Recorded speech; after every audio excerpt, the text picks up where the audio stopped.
شروع اللہ کا نام لے کر جو بڑا مہربان نہایت رحم کرنے والا ہے۔ سفر میں روزہ۔ نبی صلی اللہ علیہ وآلہ وسلم نے فرمایا، جو چاہے سفر میں روزہ رکھ لے اور جو چاہے نہ رکھے۔ صحیح بخاری 1943۔ جو نہ رکھ سکتا ہو وہ نہ رکھے اور بعد میں قضا روزے رکھنے ہوں گے۔ فضیلت ماہ سیام۔ رسول اللہ صلی اللہ علیہ وآلہ وسلم نے فرمایا، اللہ تعالیٰ ہر روز افطار کے وقت لوگوں کو جہنم کی آگ سے آزاد کرتا ہے۔ سنن ابن ماجہ 1643۔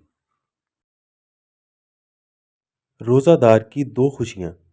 نبی صلی اللہ علیہ وآلہ وسلم نے فرمایا، روزہ دار کے لیے دو وقت بہت خوشی کے ہیں۔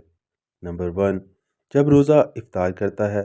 نمبر 2، جب وہ اپنے رب سے ملے گا اور روزے کا اجر حاصل کرے گا۔ صحیح بخاری 1904، صحیح مسلم 2707 2706۔